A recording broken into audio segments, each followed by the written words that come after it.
Hello everyone, today's topic is electricity. Electricity की बस इतनी सी है कहानी, टूटा हुआ बल्ब और गिरा हुआ है पानी।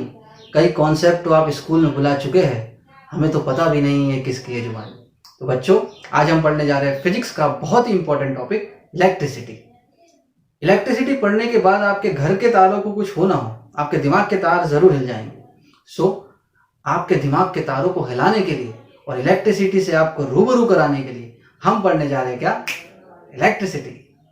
चलो अब आते हैं डेफिनेशन पे। Electricity is the flow of charge electrons. अब इस डेफिनेशन को हम पार्ट्स में समझेंगे कि चार्ज इलेक्ट्रॉन्स क्या होते हैं, इलेक्ट्रॉन्स का फ्लो क्या होता है। ठीक है, तो सबसे पहले मैं आपको बताता हूं कि इलेक्ट्रॉन क्या होते हैं। इलेक्ट्रॉन को समझने से पहले आपको एटम समझना पड़ेगा। एटम, एटॉमिक स्ट्रक्चर में आपने एटम देखा होगा। अब इस एटम के अंदर आप देख सकते हो कि तीन चीजें, इलेक्ट्रॉन, प्रोटॉन और न्यूट्रॉन। प्रोटॉन और न्यूट्रॉन जो है वो सेंटर में है और इलेक्ट्रॉन जो है वो ऊपर फ्रीली घूम रहे हैं।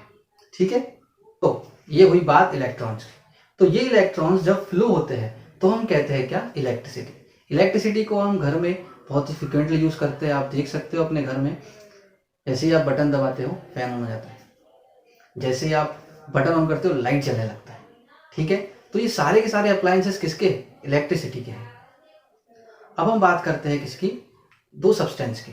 एक माँ के दो बेटे, एक का नाम कंडक्टर, एक का नाम इंसुलेटर। अब कंडक्टर क्या होते हैं और इंसुलेटर क्या होते हैं, देखिए जो हमारे इलेक्ट्रॉन्स है वो फ्लो किस में होते हैं, उनको फ्लो होने के लिए एक सब्सटेंस चाहिए।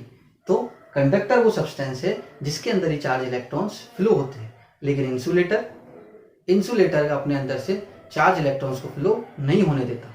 इसलिए हम कहते हैं क्या, insulator is a bad conductor of electricity and conductor is a good conductor of electricity. अब आपको थोड़ा सा झटका हम और लगाएंगे और इलेक्ट्रिसिटी को और गहराई में ले जाएंगे इलेक्ट्रिक चार्ज के साथ। Now what is charge? Charge is the physical property of matter. जैसा कि हम बता चुके हैं, मैटर क्या होता है, सॉलिड, लिक्विड और गैस। तो अब चार्ज अंकल के भी दो बेटे, दो बेटे मतलब दो तरह के बेटे। जैसे कि उनके बहुत सारे बेटे हैं, लेकिन हमने उनको दो कैटेगरी में डिवाइड करके रखा है। पहली कैटेगरी पॉजिटिव टाइप, दूसरी कैटेगरी नेगेटिव टाइप। अब इनकी प्रॉपर्टी समझते हैं, इन दोनों बेटों का, इन दोनों तरीके के जो बेटे हैं उनके, उनका बिहेवियर कैसा है, वो किस तरीके से बिहेव करते हैं। जो पॉजिटिव सोचने वाले बेटे हैं, that means I am talking about the positive charges. जो पॉजिटिव चार्जेस है, अगर हम उनको एक कमरे में बंद कर देंगे तो वो क्या करेंगे, वो एक दूसरे से लड़ाई करने लगेंगे, या फिर हम बोल सकते हैं वो एक दूसरे से दूर भागेंगे। That means positive charges repel each other. Now what about the negative charges?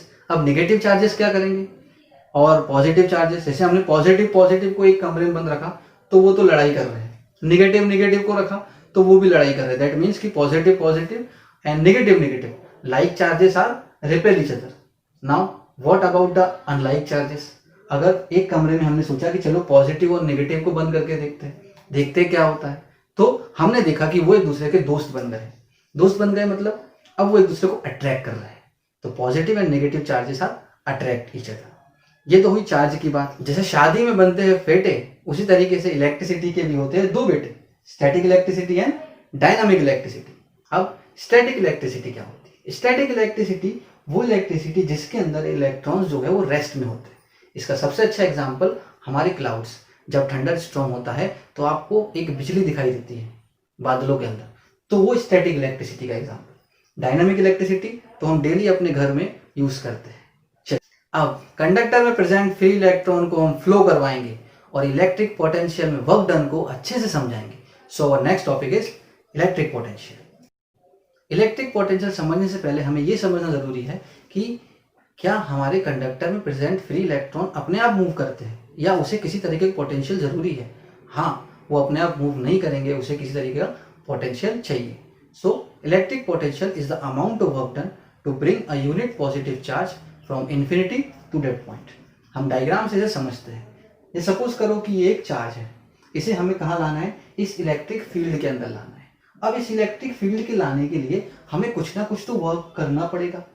तो यहां से लेके यहां तक हमने कुछ ना कुछ तो वर्क किया, कुछ ना कुछ तो मेहनत की होगी। जैसे किसी मैं आपको बोलूं कि जाओ किसी बच्चे को उठा के लेके आओ, तो आप क्या करोगे, उसका हाथ पकड़ के लेके आओ। अगर वो नहीं आएगा तो आप जबरदस्ती उसे घसीट के लाओगे, दैट मीन्स कि आपने कुछ वर्क किया। उसी तरीके से इस चार्ज को यहां तक लाने के लिए कुछ वर्क किया गया, तो इसी वर्क डन को हम क्या कहते हैं, इलेक्ट्रिक पोटेंशियल कहते हैं। ओके, अगर आपको हमारा वीडियो अच्छा लगा हो तो प्लीज बताने की जरूरत नहीं है, क्या करना है, लाइक, शेयर और सब्सक्राइब। Thank you.